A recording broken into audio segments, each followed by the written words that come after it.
కనిపిస్తూ ఉన్నారు కానీ అక్కడే కానీ ఎవరు కూడా ఆపే కార్యక్రమం చేయరు. చేతుల్లో రాడ్లు కనిపిస్తూ ఉన్నాయి, చేతుల్లో కత్తులు కనిపిస్తూ ఉన్నాయి, మనుషులు తిరుగుతూ ఉన్నారు, మనుషులు ఏదో ఘటన జరగబోతా ఉందని తెలుస్తూ ఉంది. అయినా కూడా ఎస్ఐ ప్రేక్షక పాత్రే పోషిస్తాడు. ఎస్ఐతో పాటు వచ్చిన 2 కానిస్టేబుల్ ప్రేక్షక పాత్రే పోషిస్తారు. ఎస్ఐ సిఐకి ఫోన్ చేస్తూ ఉన్నట్టుగా, డిఎస్పీకి ఫోన్ చేస్తూ ఉన్నట్టుగా, మిగతా వాళ్ళకి ఫోన్ చేస్తూ ఉన్నట్టుగా వీళ్ళకు గ్రామంలో కనిపిస్తూ ఉంది కానీ ఏ ఒక్కరూ కూడా రారు.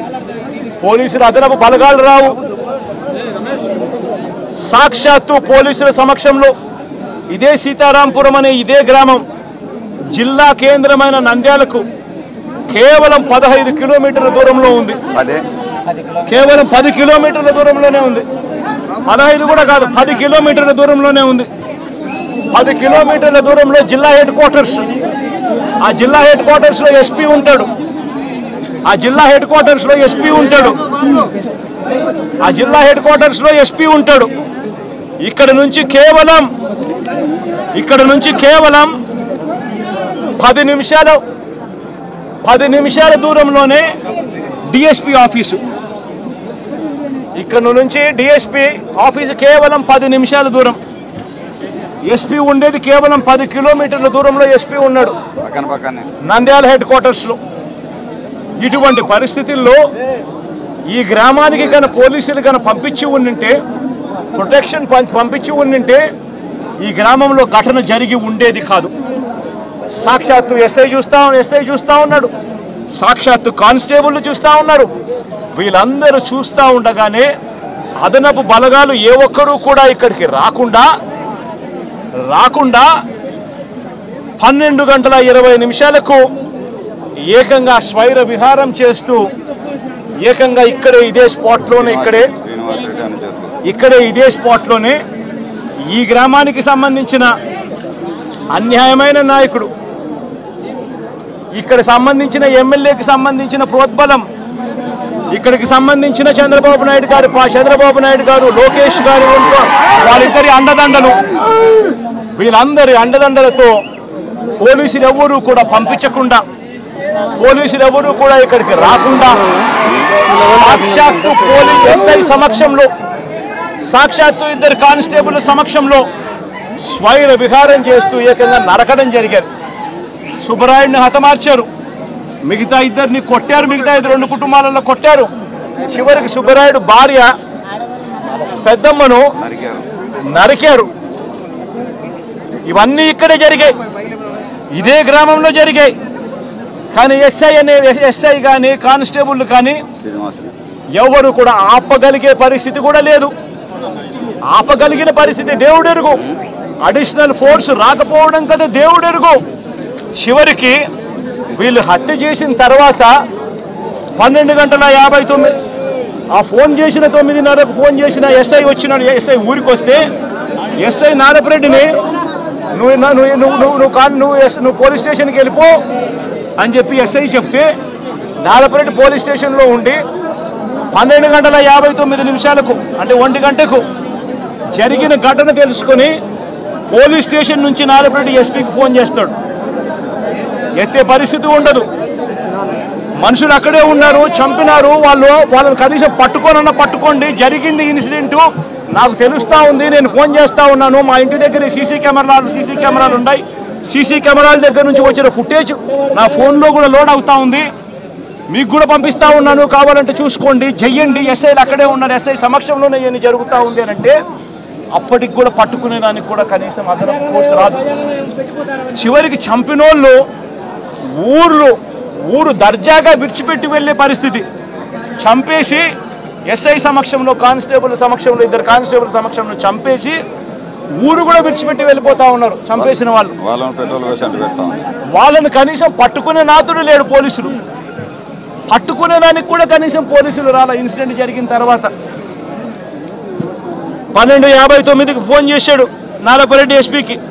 మళ్ళీ రాత్రి 1:08 మళ్ళీ ఫోన్ చేశాడు నారపరెడ్డి ఎస్పీకి. మళ్ళీ 1:08 ఫోన్ చేసి తాము ఎస్పీ ఆఫీస్కు వస్తున్నామంటూ నారపరెడ్డి నేరుగా జిల్లా ఎస్పీకి ఫోన్ చేశాడు. అయినా పట్టించుకునే పరిస్థితి లేదు. చంపిన వాళ్ళను వెళ్ళిపోయేట్టుగా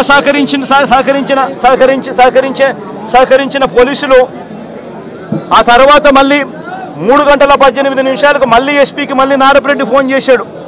హంతకుల ముఠాలో ఒక వ్యక్తిని అతి కష్టం మీద మేము పట్టుకోగలిగినాము, ఆ పట్టుకున్న వ్యక్తిని మీ దగ్గరికి తీసుకొని వస్తాము, మీకు సరెండర్ చేస్తున్నాము, ఆ మనిషిని తీసుకోండి, మీరు అరెస్ట్ చేసి మిగతా వాళ్ళని కూడా పట్టుకునే కార్యక్రమం చేయండి అని 3:18 ఆయన ఫోన్ చేస్తాడు.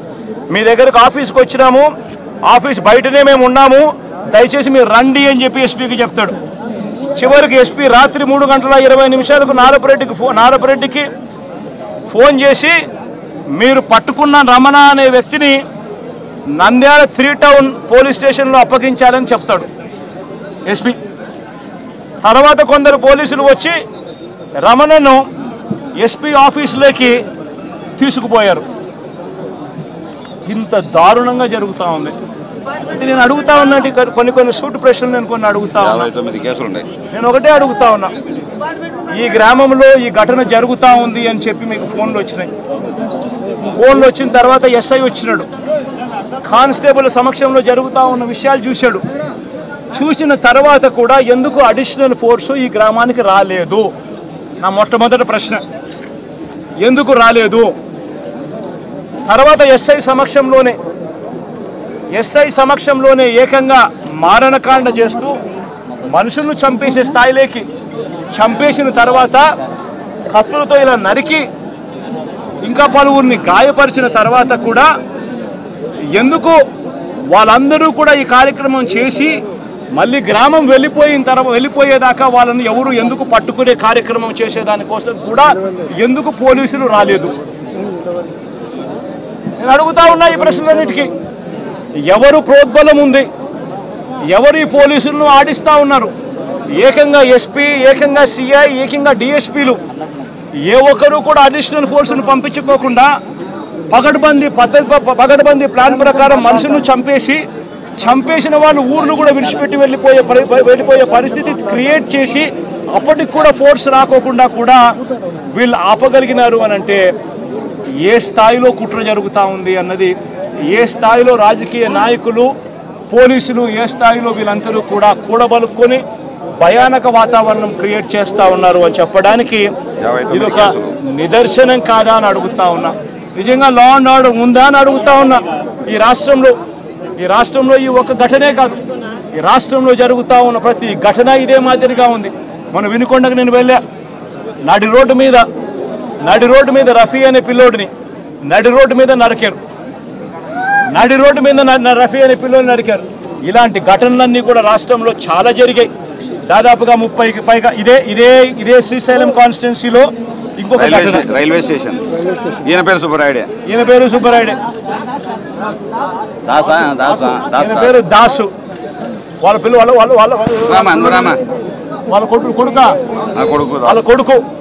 వాళ్ళ కొడుకు నా దగ్గరికి వచ్చి, అన్న మా ఇదే కాన్స్టిట్యున్సీ అన్న నాది, మా నాన్న దాసు, మా నాన్నను కూడా జూన్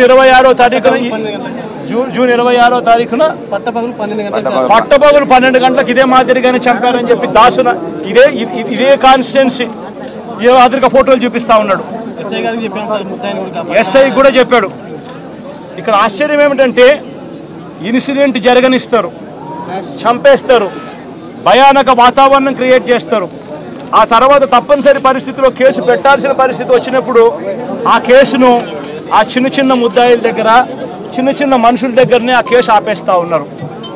ఆ కేసును అక్కడ ఆపితే ఇటువంటి ఘటనలు ఆగిపోతాయా? చేపించిన వాళ్ళు ఎవరు? చేయించిన వాళ్ళు ఎవరు? ఆ ఎమ్మెల్యేల పేర్లు ఎందుకు రావడం లేదు కేసుల్లోకి? ఎందుకు వాళ్ళను కూడా ముద్దాయిలుగా ఎందుకు చేర్చడం లేదు? ఎప్పుడైతే వాళ్ళను కూడా చేర్చడం మొదలు పెడతామో, ఎప్పుడైతే చేసిన తప్పుకు, ఎందుకు ఇదే ఘటన సుబ్బరాయుడిని చంపినారు. నేను అడుగుతా ఉన్నా, సుబ్బరాయుడిని చంపిన వాళ్ళు అదే శ్రీనివాస్ అనే వ్యక్తి, వీళ్ళు వాళ్ళ కాల్ రికార్డ్స్ చూస్తే వాళ్ళు బుడ్డ రాజశేఖర రెడ్డికి ఫోన్ చేసిండరా? వాళ్ళ తర్వాత చేసిన వాళ్ళకు ఫోన్ చేసిండరా? ఆ కాల్ రికార్డ్స్ చూస్తే సరిపోదా? తెలీదా? వాళ్ళు మర్డర్ జరగకముందు, మర్డర్ జరిగిన తర్వాత ఎవరికి ఫోన్ చేశారని చెప్పి వాళ్ళని చూసుకొని అది తీసుకొని వచ్చి వాళ్ళ మొక్కలు పెట్టలేరా? ఎందుకు పెట్టలేకపోతా ఉన్నారు? ఎందుకు ఆ కేసును వాళ్ళ దాకా పోనీకోకుండా ఆపుతున్నారు? ఇదే విషయం వినుకొండలో కూడా జరిగింది. ఇదే విషయం ప్రతి చోట కూడా ఇదే మాదిరిగానే జరుగుతూ ఉంది. రాష్ట్రంలో పూర్తిగా లా అండ్ ఆర్డర్ క్షీణించిపోయిన పరిస్థితి. నేను ఒకటే చెప్తా ఉన్నా, జరిగిన ఈ ఘటన ఖచ్చితంగా హైకోర్టులో గట్టిగా దీనికి సంబంధించి హైకోర్టు అవసరమైతే సుప్రీంకోర్టు దాకా కూడా తీసుకొని పోయే కార్యక్రమం చేస్తాం. ఈ గ్రామంలో వీళ్ళందరికీ రక్షణ ఏజెంట్లుగా కూర్చున్న వీళ్ళందరికీ కూడా రక్షణ లేదు అని భయపడే పరిస్థితి నుంచి రక్షణ ఖచ్చితంగా పోలీసులు కల్పించాలి అని చెప్పి కోర్టుల ద్వారా ఉత్తర్వులు తీసుకొని వచ్చి ఖచ్చితంగా ఈ గ్రామంలో పికెట్ ఏర్పాటు అయ్యేట్టుగా ఖచ్చితంగా చేసి ఖచ్చితంగా వీళ్ళని కాపాడుకునే కార్యక్రమం ఖచ్చితంగా జరగాలి. అప్పుడే డెమోక్రసీ అన్నది ఈ రాష్ట్రంలో బతికే ఉంది అన్నది కొద్దో గొప్ప కనీసం ఎవరికైనా కూడా అర్థమయ్యే పరిస్థితి అన్న కనీసం ఉంటుంది. ఇదొకటే కాకుండా హత్య చేసిన వాళ్ళను మాత్రమే కాదు, హత్య చేయించిన వాళ్ళను కూడా ఖచ్చితంగా కేసులు పెట్టాలి. ఖచ్చితంగా వాళ్ళను కూడా ముద్దాయిలుగా చేరుస్తూ ఖచ్చితంగా వాళ్ళను కూడా జైల్లో పెట్టించే కార్యక్రమం జరగాలి. ఇది ఖచ్చితంగా డిమాండ్ చేస్తూ ఉన్నాం. ఈ మాదిరిగా ఇది ఖచ్చితంగా ఇవన్నీ చేస్తేనే రాష్ట్రంలో ఈ అరాచకాలు ఆగిపోతాయి. లేదనేటట్టుగా అయితే ఇదే ఎమ్మెల్యే, స్థానిక ఎమ్మెల్యే ఇదే బుడ్డా రాజశేఖర రెడ్డి తాను ఆ వీడియో క్లిప్పింగ్ ఇదే తాను ఆత్మకూరులో విజయోత్సవ సభ అని చెప్పి మీటింగ్ పెట్టి ఇదే బుడ్డా రాజశేఖర రెడ్డి అనే వ్యక్తి ఇదే స్థానిక ఎమ్మెల్యే మాట్లాడిన మాటలు ఒకసారి ప్రతి మీడియా ఛానల్కు నేను చెప్తా ఉన్నా, ఆ టెలికాస్ట్ చేయండి. మీ వీడియో ఛానల్ మీ టీవీ ఛానళ్లలో మీ యూట్యూబ్ ఛానళ్లలో ఖచ్చితంగా ఇది టెలికాస్ట్ కూడా చేయండి. ఆత్మకూరులో విజయోత్సవ సభ పెట్టి ఒక ఎమ్మెల్యే మాట్లాడిన మాటలు, ఇదే స్థానిక ఎమ్మెల్యే మాట్లాడిన మాటలు, తాను మాట్లాడుతూ తాను అన్న మాటలు తెలుగుదేశం కాదు సార్, ఇది మోసం దేశం. పచ్చపిల్లలు ఇచ్చి అందరిని చంపమని పంపించాలి.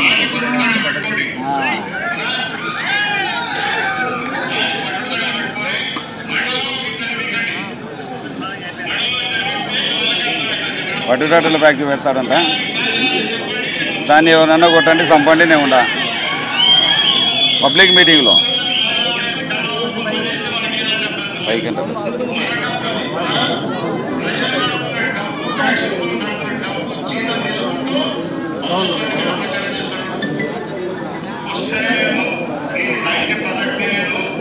మండలానికి ఇద్దరిని చంపాలంటారు. మండలానికి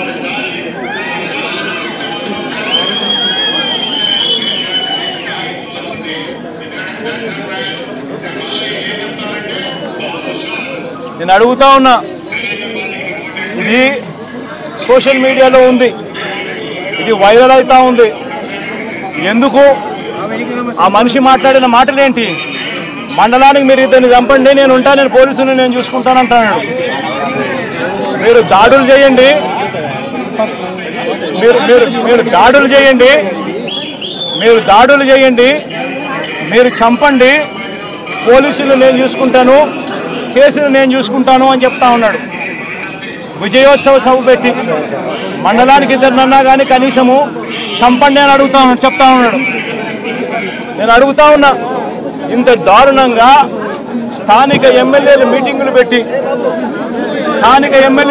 పెట్టి చంపమని చెప్తా ఉంటే పోలీసులు ఎందుకు కేసు పెట్టడం లేదని అడుగుతా ఉన్నా.